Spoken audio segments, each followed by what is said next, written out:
Hi, my name is Peyton Snider. I'm a sixth grade English Language Arts teacher in Cherokee County School District. Artifact 12 covers two different standards and criterion. The first is Standard 7.2, Criterion 24, use assessment data to inform and guide instruction based on individual student needs.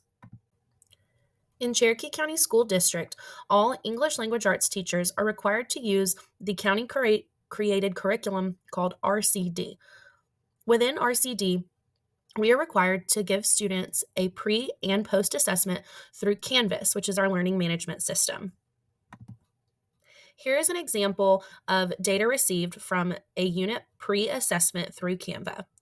Students do have a student view where they are able to see questions they get correct and incorrect, as well as feedback provided from me within the comment section. On the teacher side, I'm able to see a breakdown of the data based on whole group, question, and I can look at individual student reports as well. After completing their pre-assessment for each unit, there are a variety of ways that I provide formative assessments throughout each unit to my students. All formative assessments can be accessed digitally through our weekly planner via a link.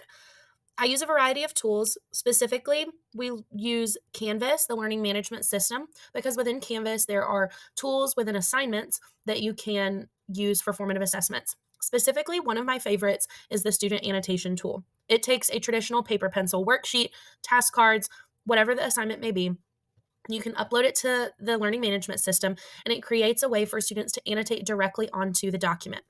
That way, it can be submitted digitally, and I'm able to provide timely, constructive feedback for my students. Additionally, we use GimKit as well as Quizzes, where students can see a breakdown of the questions they get correct, incorrect, and on the teacher end, I can see percentages and feedback for all students in the class, as well as a breakdown for each individual student as well. I utilize all of the formative data gathered to help drive my instruction and prepare for the summative assessment.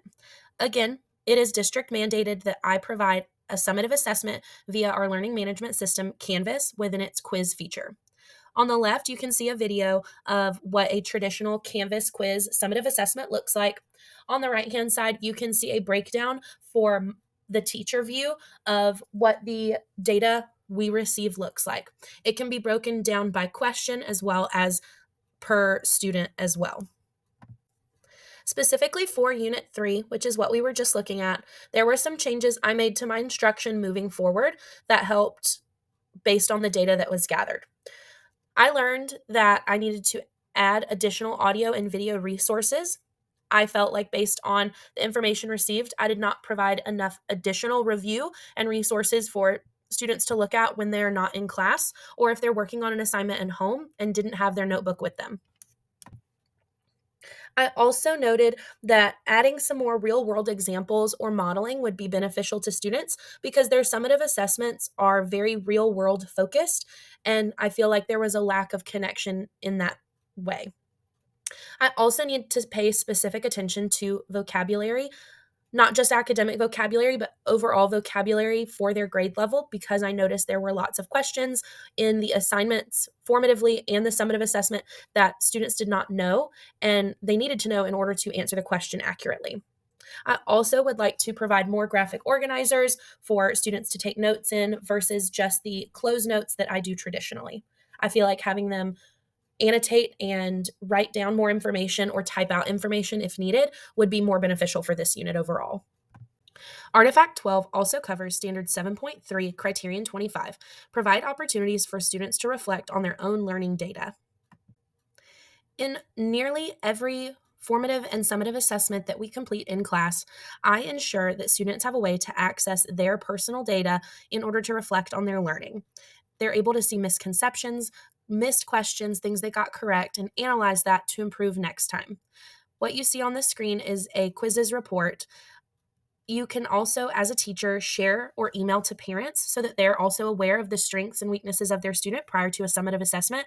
I can also choose to share the report with anyone else, whether that be their other teachers, a special education teacher who might be the case holder for a student, or the student themselves. I, as the teacher, also have the opportunity to pull up each individual student report and have conferences with them on what they missed, what they got right, and provide that timely feedback.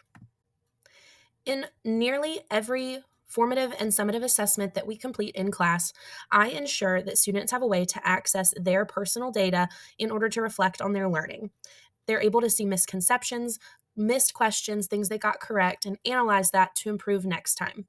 What you, for summative assessments on Canvas, per our district requirements, students don't have access to see the correct answer for a question if it was marked wrong on an assessment. This is because we're allowed to offer grade recovery in the form of test corrections. However, when a student does complete their test, they can see questions they got correct, incorrect, and within any constructed response questions, I'm able to write specific feedback for each student so that when they are allowed the opportunity to reflect via those test corrections, they have feedback provided from me to utilize and help them when making those corrections. Additionally, since our assessments are held on Canvas Learning Management System, notifications are automatically sent to all stakeholders, including the teacher, student, and any observers they have on Canvas, which could include parents and guardians. They receive notifications immediately when there is a grade posted or update, or if a comment is made on an assignment. So all parties are kept in constant communication with grades and progress made in class. Additionally, comments can be left on assessments and assignments via the comment section, which again provides timely feedback to all stakeholders, and students, parents, and teachers can all leave comments in that section, providing a consistent line of communication between all stakeholders. Thank you so much for listening.